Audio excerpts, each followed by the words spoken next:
जय श्रीमान नारायण, जय श्रीमान नारायण, जय श्रीमान नारायण, जय श्रीमान नारायण, जय श्रीमान नारायण। लोकाभिरामं रणरङ्गधीरं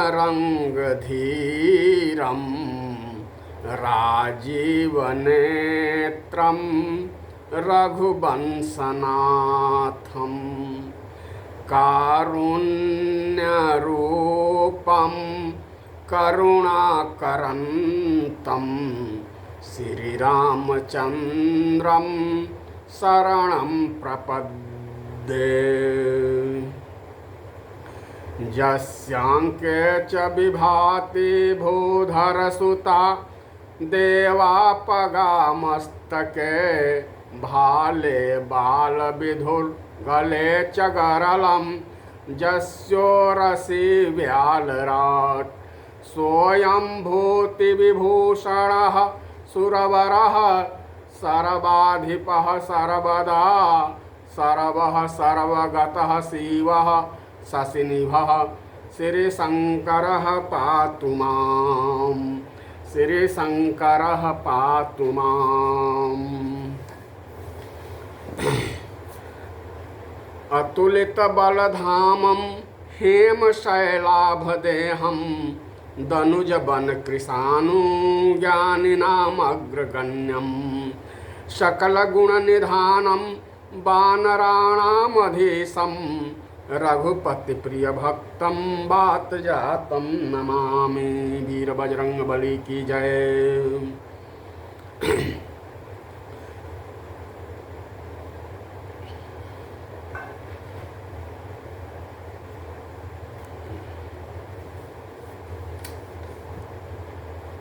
सुंदरकांड शनिवार के दिन सुंदरकांड के पाठ का निवेदन का क्रम चल रहा है। आज तो और शनिवार की मंगलमय शाम की पावन बेला है, तो सुंदरकांड के पाठ के पहले एक भजन का निवेदन किया जा रहा है, क्या कर रहा हूँ। यहीं एक मंत्र है प्यारा, हरि शरणम हरि शरणम। यहीं एक मंत्र है प्यारा, हरि शरणम हरि शरणम। लगा लो प्रेम का नारा, हरि शरणम हरि शरणम। भरे दरबार में द्रौपदी की लाज जाते थे, विकल हो करके उचारा, हरि शरणम हरि शरणम। भरे दरबार में जब द्रौपदी की लाज जाते थे, विकल हो करके उच्चारा, हरि शरणम हरि शरणम। बचाई लाज द्रौपदी की, लगाई चीर की ढेरी, दुशासन खींच कर हारा, हरि शरणम हरि शरणम। घड़ी जब पड़ी जब भीर भक्तन पर, हुई जब धर्म की हानि, पड़ी जब भीर भक्तन पर, हुई जब धर्म की हानि, तभी यह मंत्र उच्चारा, हरि शरणम हरि शरणम। तभी यह मंत्र उच्चारा, हरि शरणम हरि शरणम। तुम्ही गुरुदेव पितु माता, तुम्ही भक्तों के सुखदाता, तुम्ही हो विश्वभर तारा, हरि शरणम हरि शरणम। तुम्ही हो विश्वभर तारा, हरि शरण हरि शरणम। लक्ष्मीनाथ समारंभा नाथया मुनिमध्यमा अस्मदाचार्य पर्यन्तां वन्दे गुरुं परम्परा वन्दे गुरुं परम्परा।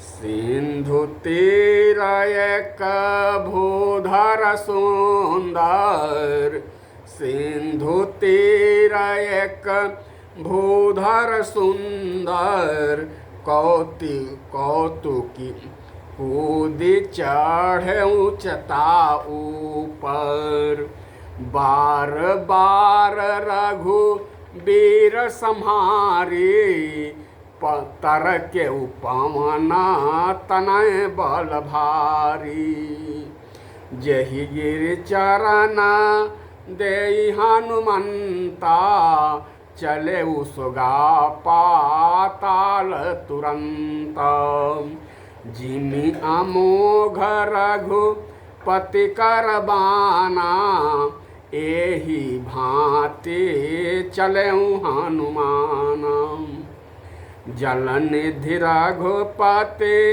दूत विचारे तय पैना मैना होहि श्रमहारी हनुमान तहि परसा कर पुनि किन्न प्रणाम राम काज किए बिना मोहि कहाँ विश्राम सियावर रामचंद्र की जय उमा शंकर भगवान की जय वीर बजरंग बली की जय।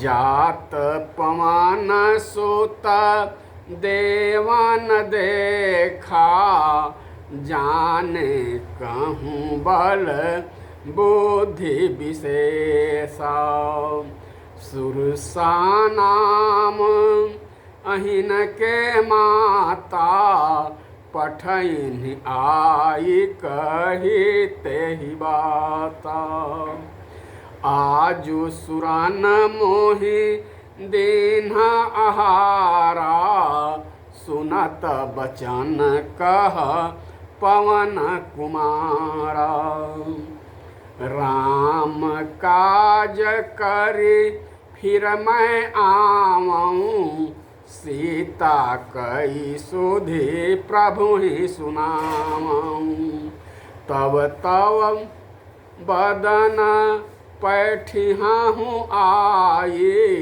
सत्य कहाँ हूँ मोहि जाने दिमाई कमने हूँ जतन दे नहीं जाना ग्रससी न मोहि कहूँ हनुमाना जो जन भरते ही बदन पसारा कपितन कीन्हा दुगुन विस्तारा 16 जो जन मुखते ही ठायाऊँ तुरत पवन सुत 32 भयाऊँ जस जस सुरसा बदन बढ़ावा तासु दून कपि रूप दिखावा सत जो जन ते ही आनन कीन्हा अति लघु रूप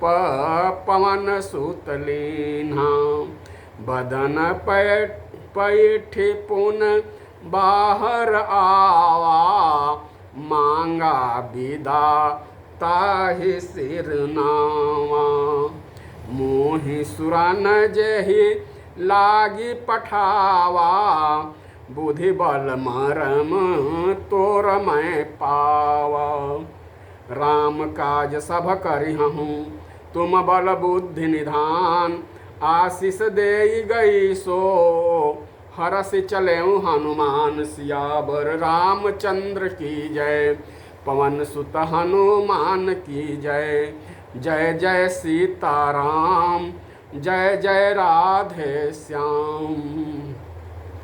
तो हनुमान जी जा रहे हैं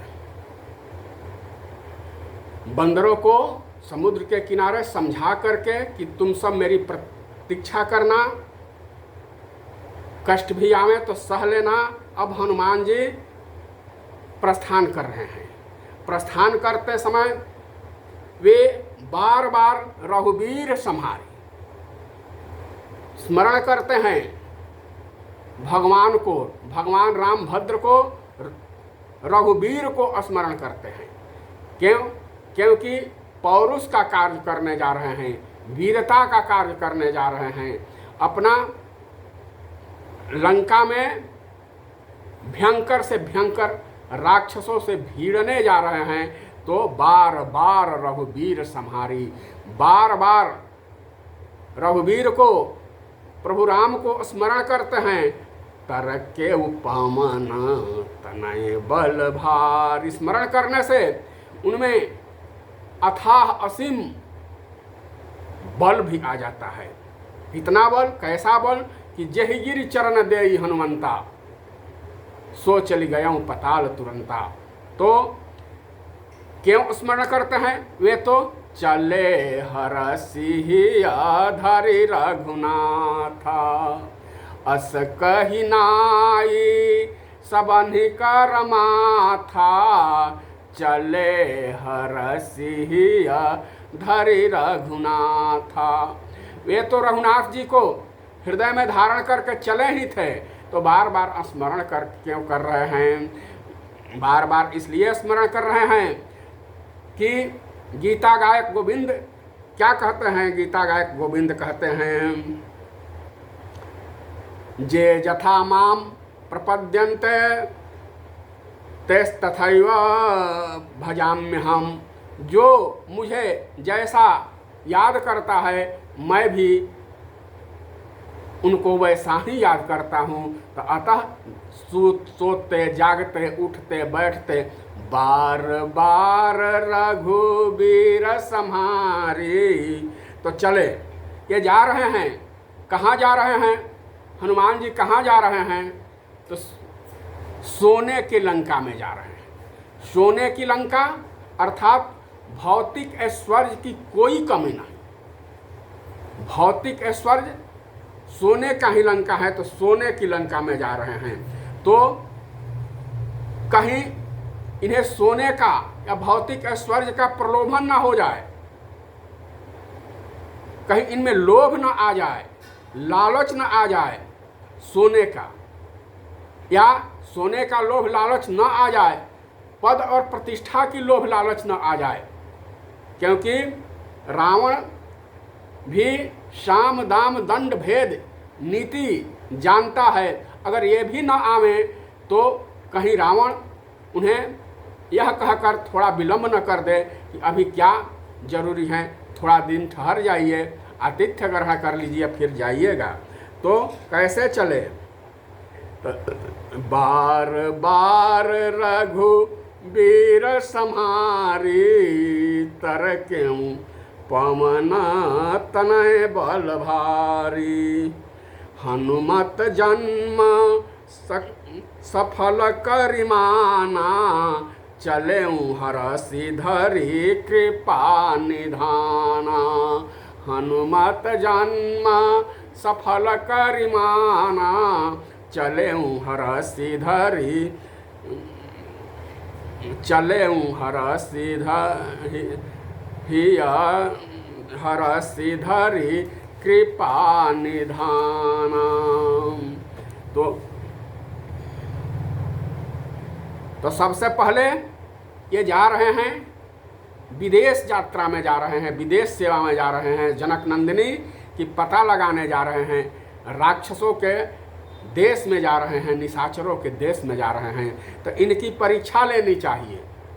तो दूसरी परीक्षा या प्रथम परीक्षा की योजना किसने बनाई? तो समुद्र देवता ने बनाई। समुद्र देवता में मैनाक पर्वत द्वारा इनकी परीक्षा ली गई। किनकी परीक्षा? तो वार्ता का जो क्रम चल रहा है, ये प्रथम वार्ता जामवंत जी के साथ हुई थी। अब दूसरी वार्ता समीचीन मैनाक कही विचार। दूसरी वार्ता समीचीन मैं ना कहीं कही विचार, राम काज प्राथमिक है, आलस प्रमाद विसार। सेवक सुख स्वार्थ को त्याग करे सेवकाई, रघुराई प्रभु की सेवा में चले। वार्ता जामवंत के हनुमत के मन भाई, रघुराई प्रभु की सेवा में चले। दूसरी वार्ता जामवंत जी के बाद दूसरी वार्ता किससे होती है? तो मैनाक से होती हैं।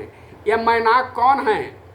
ये मैनाक पर्वतराज हिमालय के पुत्र है। ये हिमाचल के पुत्र हैं। और कौन है? मैया पार्वती के सगे भाई हैं, भोले बाबा के साले हैं मैनाक। पहले पर्वतों को पंख हुआ करता था। वे अपने मन के अनुसार, अपने मन से जब चाहे तब उड़ जाते थे।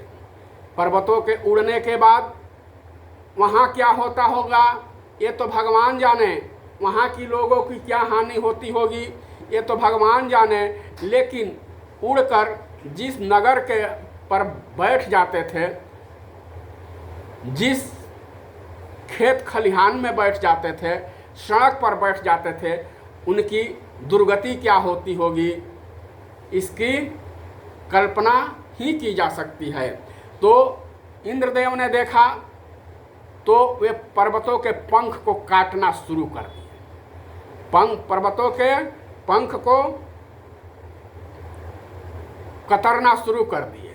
अनेक पर्वतों के पंख को कतर करके, पंखों को काट करके उन्हें अविचल बना दिया। मैनाक को के भी पंख काटने के लिए दौड़े, तब तक मैनाक इंद्र से बचने के लिए दौड़कर मैनाक जी भागने लगे। उनको भागते हुए देखकर पवन देवता ने उन्हें समुद्र में स्थिर कर दिया और कि आप समुद्र में रहिए, और उनकी पंख कटने से बच गई। पवन देव ने मैनाक की मदद की थी। पवन वेग से समुद्र में स्थापित करके अब पवन पुत्र जा रहे हैं लंका में। तो पवन देव के प्रति मैनाक जी बड़ा कृतज्ञ है। आज मैनाक जी ने देखा कि उसी पवन देव के पुत्र हनुमान जी जा रहे हैं। तब समुद्र ने कहा मैनाक से, देखो हनुमान जी भूखे प्यासे जा रहे हैं, थके मांदे जा रहे हैं, तो क्या करें? मैनाक ने पूछा क्या करें? तुम तो पंख वाले हो ना, ऊपर उठ जाओ, जाकर के निवेदन करो, क्या थोड़ा विश्राम कर ले, थोड़ा फलाहार कर ले, थोड़ा जलपान कर ले, फिर जाना। जाकर समुद्रदेव ने, जलनिधि ने, जलनिधि रघुपति दूत विचारी, तय पैनाक हूँ श्रमहारी। मैनाक जा कर के हनुमान जी से थोड़ा विश्राम करने के लिए, थोड़ा जलपान कर लेने के लिए, थोड़ा फलाहार करने के लिए निवेदन कीजिए। सिंध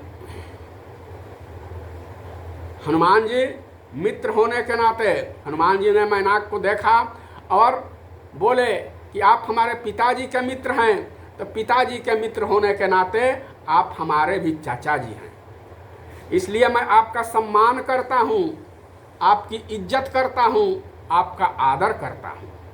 यह आपका सम्मान करना, आपकी इज्जत करना, आपका आदर करना हमारा कर्तव्य भी है, क्योंकि आप हमारे पिताजी के मित्र हैं, तो आप हमारे चाचा जी हैं। अतः लेकिन मैं देर नहीं कर सकता, जितना देर मैं तुम्हारे आतिथ्य को स्वीकार करने में व्यतीत करूंगा उतने देर में मैं लंका पहुंच जाऊंगा। अब मुझे सेवा कार्य दिया गया है। एक कथा पर्वत मैनाक ने हनुमंत से कही, एक कथा पर्वत मैनाक ने हनुमत से कही, क्या मेरी और पवन की पुरानी मित्रताई है। इंद्र भय उद्धत भूधरन के पंख काटी न को, पवन ने उड़ा के यहाँ दिन है पहुँचाई है। तब ही ते हूँ यहाँ आज तुम्हें निरखिलाल, भयो मैं निहाल सो पुरातन सुधि आई है। थोड़ा ठहरो थोड़ा विश्राम करो और करके आतिथ्य ग्रहण पीछे चले जाई हूँ, ऐसे क्या अतुराई है। यहाँ मैनाक हनुमान जी के परीक्षा ले रहा है और मैनाक हनुमान जी से निवेदन भी कर रहा है, लेकिन हनुमान जी तो उत्तम श्रेणी के सेवक हैं। हनुमान जी बड़े उत्तम श्रेणी के सेवक हैं। क्या कहते हैं? उत्तर दिया, बोले हनुमान ने ना अवसर विसारो को है, बोल्यो हनुमान ने ना अवसर विश्राम को है। प्रमुख राम काज ताकि मन में धुन छाई है, प्रमुख राम काज ताकि मन में धुन छाई है। आप तात तुल्य ताते परस के प्रणाम करूं, अनुमति अब दीजिए मोह को अति शीघ्रताई है। सिया सुधि पाए बिना अतिशय बेचैन प्रभु, सिया भी बेचैन होगी बिछुड़े रघुराई है। जुगल को मिलाऊं तब विश्राम ही में पाऊं, तात क्षमा मोहि कीजिए मुझसे भई जो ढिठाई है। हनुमान जी ने ऐसा निवेदन किया और क्या कहा, राम काज किए बिना मोहि कहाँ विश्राम। हनुमान तहि परसा पुनि कर पुनि किन्ह प्रणाम, राम काज किए बिना मोहि कहाँ विश्राम। सियावर रामचंद्र की जय, पवन सुत हनुमान की जय। अब हनुमान तहि परसा, जब मैनाक ने निवेदन किया विश्राम को या आतिथ्य ग्रहण करने को, तो हनुमान जी ने उस निवेदन को स्वीकार नहीं किया, बल्कि बड़े आदर के साथ उनको उनके शिखर को स्पर्श कर दिया। अध्यात्म रामायण में स्पर्श करने की भी बात आई है। पर्वतराज मैनाक ने हनुमान जी से निवेदन किया कि यदि आप विश्राम नहीं कर पाते हैं, विश्राम नहीं कीजिएगा, तो कम से कम मेरे शिखर को स्पर्श करके मुझे तो पवित्र कर दीजिए। तो हनुमान तहि परसा, हनुमान तहि परसा कर पुनि किन्ह प्रणाम, राम काज किए बिना मोहि कहाँ विश्राम। सियावर रामचंद्र की जय, पवन सुत हनुमान की जय। जय जय सीताराम, जय जय राधे श्याम। जात पवन सुत देवन देखा, जात पवन सुत देवन देखा। अब जाते हुए पवन सुत को, पवन पुत्र को, पवन के वेग से जाते हुए वीर बजरंगी बली को देवताओं ने देखा। कहाँ से देखा? अपने अपने धाम से देखा। कहाँ है उनका धाम? तो प्रभु का निज धाम ही देवताओं का धाम है। ग्रंथों में आया है, चंद्रमा मनसो जायते सूर्यो चक्षुर अजायतः। तो यह वैदिक मंत्र है।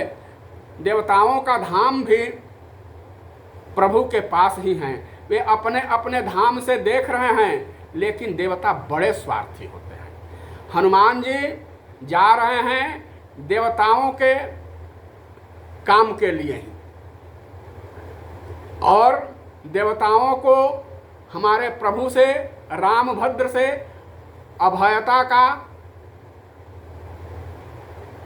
वरदान मिल चुका है। प्रभु राम, हमारे रामभद्र जी, भगवान ने उन्हें निर्भय हूँ देव समुदाय, इतना होने के बावजूद भी देवताओं ने हनुमान जी की बल और बुद्धि की परीक्षा लेने के लिए सुरसा माता को भेज दिया। ये सुरसा कौन है? काश्यप जी की पत्नियों में से एक हैं, सर्पों की माँ हैं। तो किस रूप में भेजा? क्या कहती हैं सुरसा? आजो सुरन्हा मोहि दीन्हा आहारा, आजो सुरना मोहि दीन्हा आहारा, सुनत बचन कह पवन कुमारा, सुनत बचन कह। सुरसा बोल रही है कि मैं, देवताओं ने मुझ पर कृपा करके आज आहार दिया है। इसका अभिप्राय तो यह भी होता है कि अभी तक उन्हें आहार नहीं मिला है, आज ही उससे पूरा आहार देवताओं द्वारा दिया गया है। और आहार में क्या वो फलाहार करने की बात कह रही है? नहीं।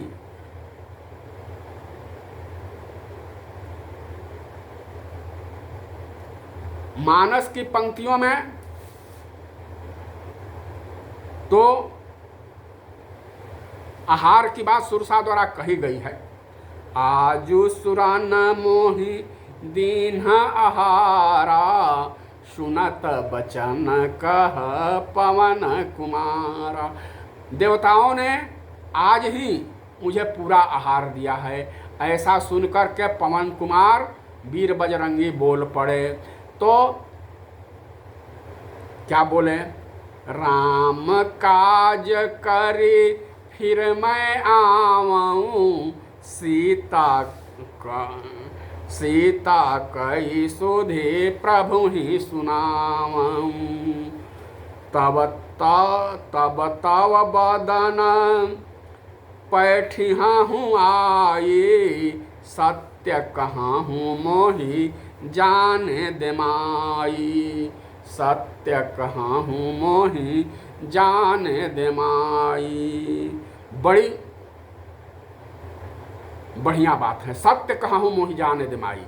इससे बढ़कर तो आत्मोत्सर्ग कुछ होगा ही नहीं। आत्मोत्सर्ग, अपने आप को उत्सर्ग कर देने की संकल्प हनुमान जी कह देते हैं, लेकिन ये नहीं कहते हैं कि खा लीजिएगा। कहते हैं क्या? अगर तब तव बदन पैठिहा हूँ आई, आपके बदन में मैं प्रवेश कर जाऊंगा। तो और सुरसा किस रूप में आई है? हैं तो देवताओं द्वारा भेजी गई हैं, देव श्रेणी की हैं, काश्यप जी की पत्नियों में से एक हैं, लेकिन वचन क्या कह रही है? आजु सुरन मोहि दीन्हा आहारा। वे किसको खाने को कह रही है? हनुमान जी किस रूप में हैं? बंदर के रूप में हैं। तो बंदर जीव जंतुओं को कौन खाता है? तो जीव जंतुओं को तो राक्षस ही खाते हैं ना। और आई है वह भी परीक्षा लेने के लिए। तो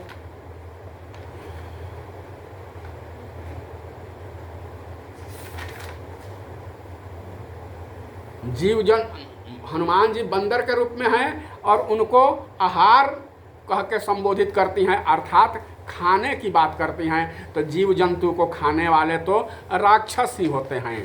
तो नरक पिभालो आहार हमारा, कहूँ महिष मानुष धेनु खर निशाचर भक्षहि नरक पिभालु आहार हमारा।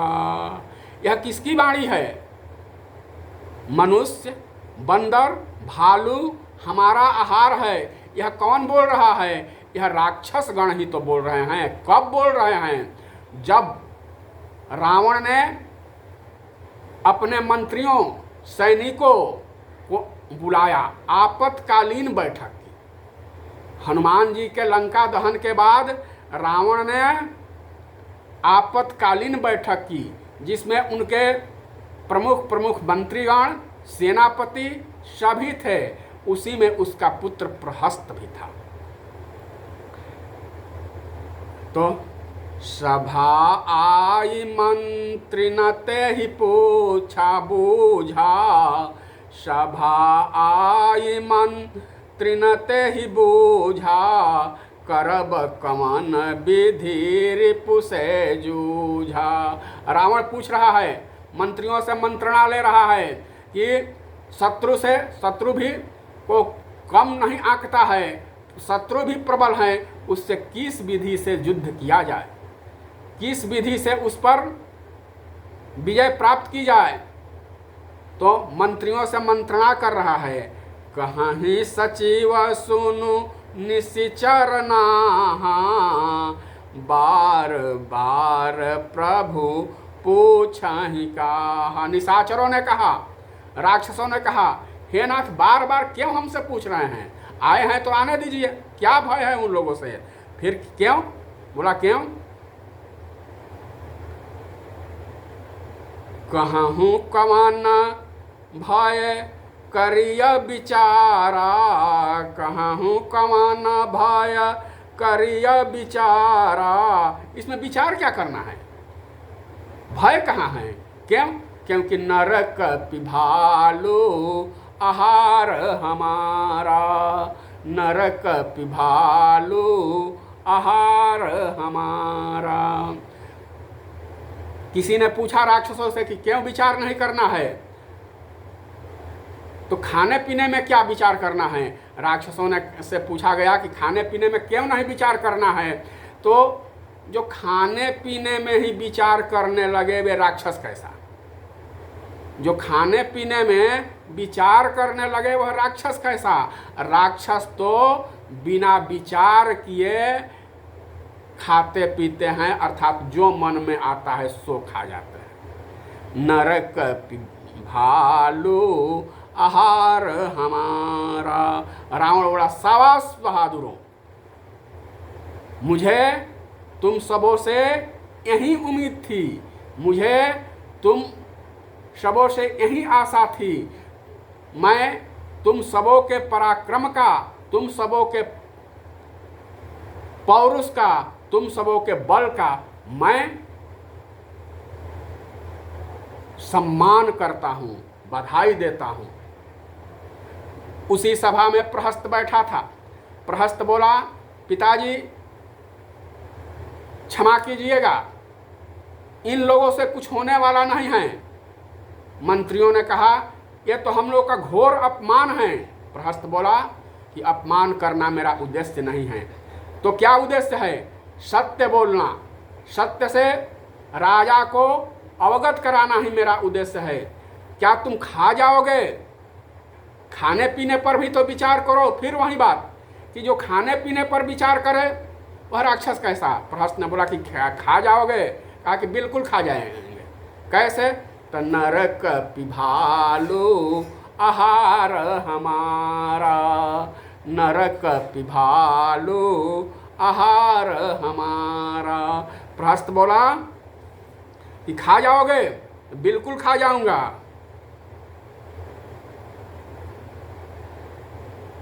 तो बताइए कि राम जी का एक बंदर कभी आया था कि नहीं? हाँ, आया था।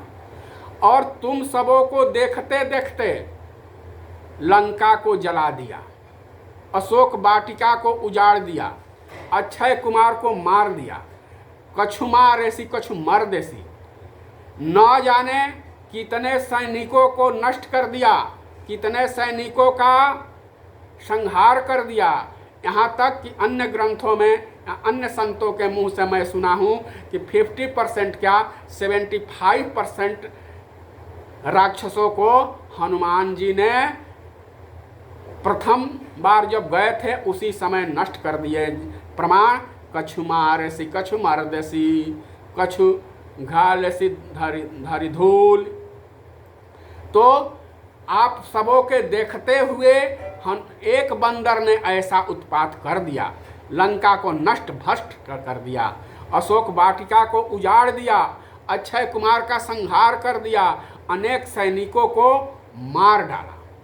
तो क्या उस समय तुम लोग लंका में नहीं थे, यहाँ थे नहीं, या अन्यत्र चले गए थे, या उस समय तुम सबों की भूख नहीं थी, या पेट खराब हो गया था, कसन धरी खाहूं?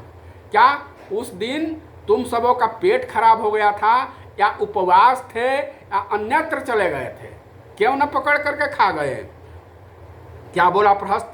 सबके वचन श्रवण सुनी कह प्रहस्त कर जोर, नीति विरोध न करिय प्रभु मंत्री न कर मति थोर। इन मंत्रियों की मति थोड़ी है, इन मंत्रियों की के पास तो दिमाग है ही नहीं है, ये ऐसे ही कुछ ना कुछ अनाप शनाप बोल रहे हैं। तो क्यों? क्षुधा न रही तुम्हारी तब काहू, क्षुधा न रही तुम्हारी तब काहू, जरत नगर कस न धरि खाहूँ, जरत नगर कस न धरि खाहूँ। रावण बोला कि दूर हो जाओ। रावण तो ठकुर सुहाती सुनने वाला था। रावण बोला दूर हो जाओ मेरे नज़रों से। प्रहस्त बोला कि दूर ही हो जाते हैं, और कर भी क्या सकता हूँ। लेकिन ये लोग तो अब सुरसा आ गई है। क्या देवता लोग तो सामान्य बल और बुद्धि से, हनुमान जी के सामान्य बल और बुद्धि से परिचित हैं। जामवंत जी कह भी चुके हैं,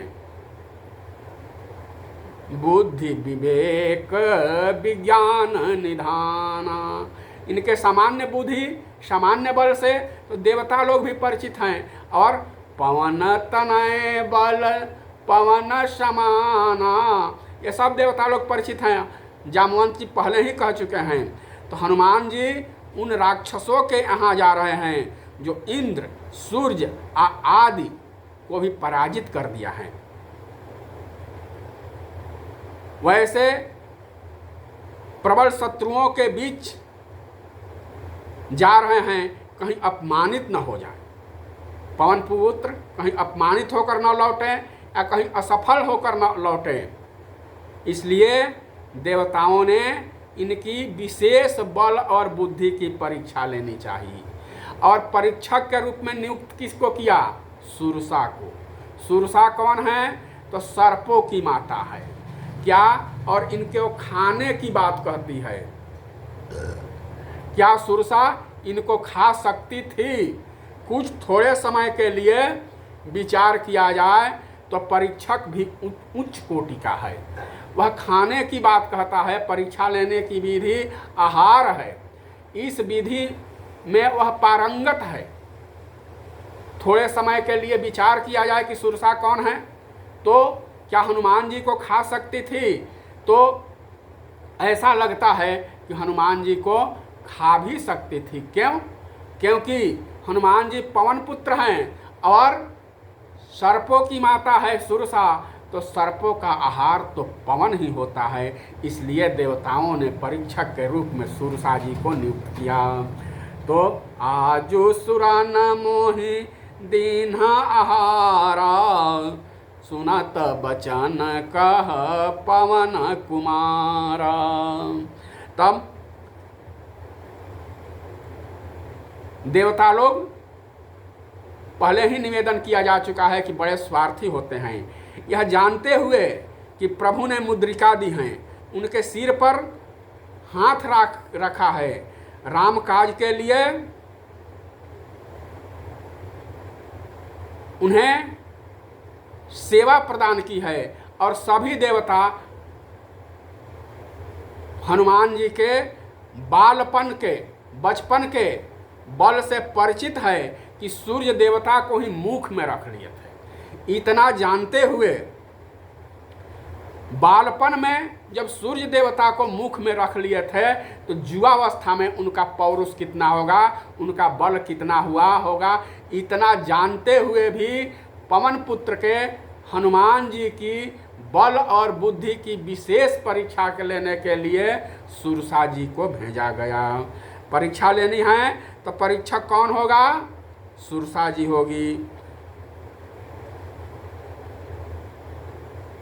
और सुरसा जी को वरदान भी था कि मार्ग में उनके मुख में प्रवेश किए बिना कोई आगे नहीं बढ़ सकता था। उनको ब्रह्मा जी का वरदान भी था। तो अभी सुरसा जी और हनुमान जी की वार्ता हो रही है। तीसरी वार्ता हनुमान जी की सुरसा जी के साथ। तीसरी वार्ता हनुमान जी की सुरसा जी के साथ। परिचय दे बल बुद्धि विवेक के नाई चरण में माथ। भय उत्तीर्ण चल पड़े, भय उत्तीर्ण चल पड़े यमै अति हर्षाई। रघुराई प्रभु की सेवा में चले। वार्ता जामवंत के हनुमत के मन भाई। रघुराई प्रभु की सेवा में चले। तो देवताओं ने देखा, क्या देखा कि विशेष देवताओं ने उनके विशेष बल और बुद्धि की परीक्षा लेनी चाहिए। क्यों? क्योंकि विदेश सेवा में जा रहे हैं, विदेश यात्रा पर जा रहे हैं, दुश्मनों के देश में जा रहे हैं, राक्षसों के यहाँ जा रहे हैं। जो जिम्मेवारी इन्हें सौंपी गई है उसको भली भांति उसका निर्वहन करेंगे कि नहीं, यह सोचकर परीक्षा लेना चाहा। लंका जैसे दुर्गम गढ़ में प्रवेश पाना ही कठिन है। ये प्रवेश कर पाएंगे कि नहीं?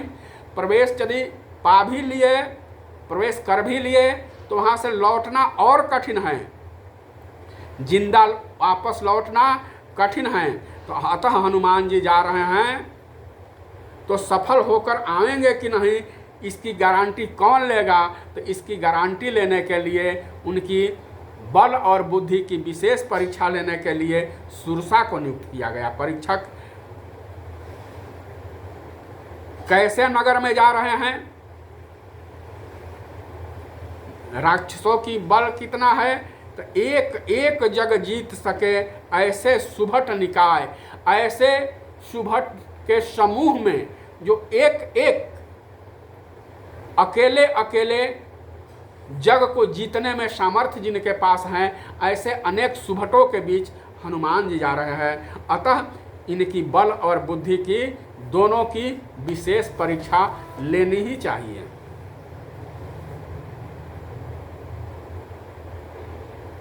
निवेदन किया जा रहा है कि सुरसा कश्यप जी की पत्नियों में से एक है और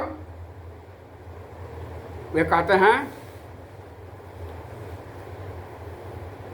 तव तव बदना पैठिया हूँ जाई आई। सत्य कहाँ हूँ मोही जाने दे माई। माई, माँ, इस समय जो मुझे सेवा मिली है, जिस सेवा का अवसर मिला है, क्या है सेवा? राम काज की सेवा मिली है। और सेवा के रूप में मुझे प्रभु राम की संदेश को माँ जानकी को सुना देना है और जानकी की संदेश को प्रभु राम से सुना देना है। फिर मैं आऊँगा और आपके बदन में प्रवेश कर जाऊँगा। यह मैं सत्य कह रहा हूँ, इसलिए हे माई मुझे जाने दीजिए। सुरसा बोली कि माई कह करके मेरे ममत्व को जागृत करना चाहते हो, मेरी ममता को जागृत करना चाहते हो, मेरे वात्सल्य को जागृत करना चाहते हो, मेरे स्नेह को जागृत करना चाहते हो। ऐसा होने वाला नहीं है। मैं सर्पों की माँ हूँ और सर्पिणी अपने ही बच्चों को जब खा जाती हैं तो तुम पर दया थोड़े दिखाएगी। इसलिए कौन हूँ जतन देहु न दे नहीं जाना। कितना भी जतन कर लो, कितना भी उपाय कर लो, कितना भी निदान की मार्ग निकालने का प्रयास करो, लेकिन किसी भी जतन से मैं जाने नहीं दूंगा। इस पर हनुमान जी बोल उठे कि ग्रससी नमोहि कहे हनुमान। माँ तुम मुझे खा भी नहीं सकती हो।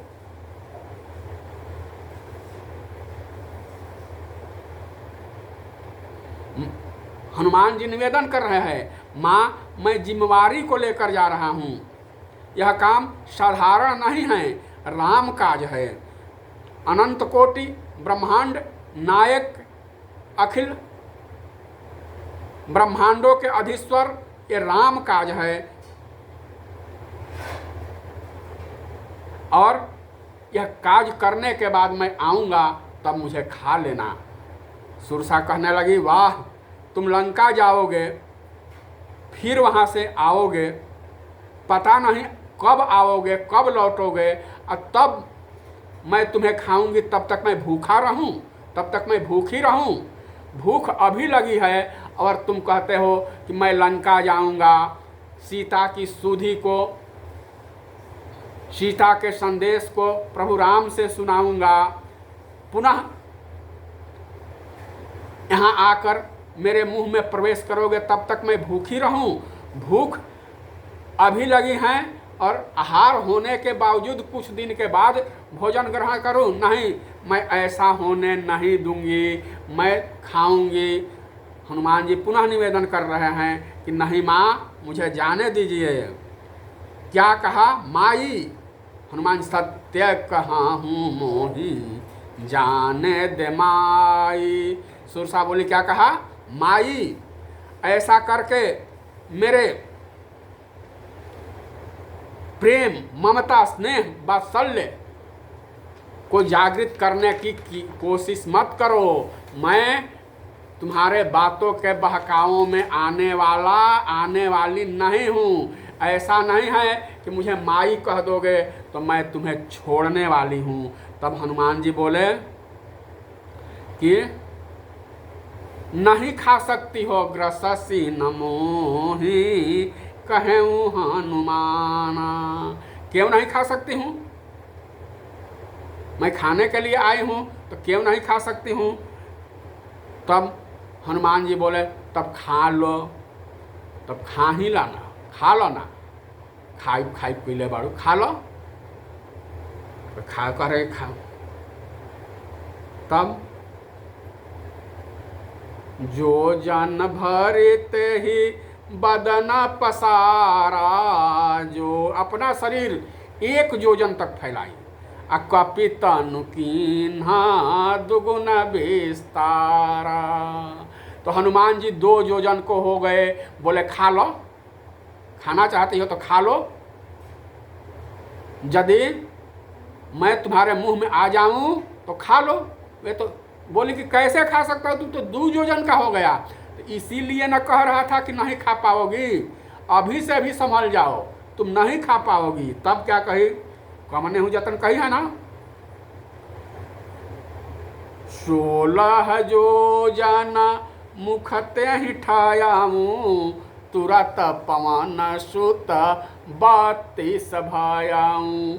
16 योजन में वह अपना मुख का विस्तार किया। जब हनुमान जी ने देखा कि मुंह का विस्तार 16 योजन में की, तो हनुमान जी ने अपने स्वरूप का विस्तार 32 योजन में कर दिया। फिर बोला कि खा लो, अगर खा सकती हो तो खा लो। कैसे खा लूँ, तुम तो 32 हो गए, दुगना हो गए। तो इसीलिए बार बार मैं कह रहा हूँ कि नहीं खा सकती हो, मुझे जाने दो। तब जस जस सुरसा बदन बढ़ावा, जस जस सुरसा बदन बढ़ावा, तासु दून कपि रूप दिखावा। जैसे जैसे सुरसा अपने शरीर का विस्तार करते गई, उससे दुगना हनुमान जी हो गए। लेकिन अंत में अंतिम क्षमता जो सुरसा की थी, सत जो जानते ही आनन कीन्हा, अति लघु रूप पवन सुत लीन्हा। सैकड़ों योजन की वह मुंह फैलाई, 100 योजन की हनुमान मुंह फैलाई। अब हनुमान जी सोचने लगे, ज्ञानी नाम अग्रगण्यम है ना, बुद्धिमताम वरिष्ठम है ना।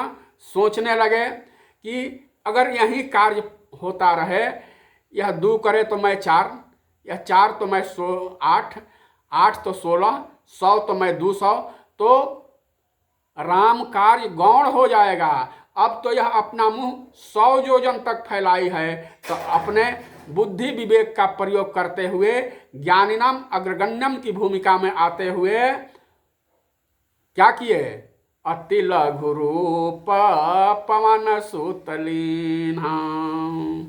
बदन बपैठे पुन बाहर आवा, मांगा विदा ताहि सिर नावा। राम काज सब करिहूँ तुम बल बुद्धि निधान, आशीष दे गई सो हरसि चलेऊ हनुमान। सियावर रामचंद्र की जय, पवन सुत हनुमान की जय। जय जय राजा राम, जय जय सीताराम, जय जय राधे श्याम। जय जय श्रीमन्नारायण, जय जय श्रीमन्नारायण। अब आगे के प्रसंग में, आगे के निवेदन में लंकिनी की वार्ता का निवेदन किया जाएगा। तब तक के लिए जय जय सीताराम, जय श्रीमन्नारायण।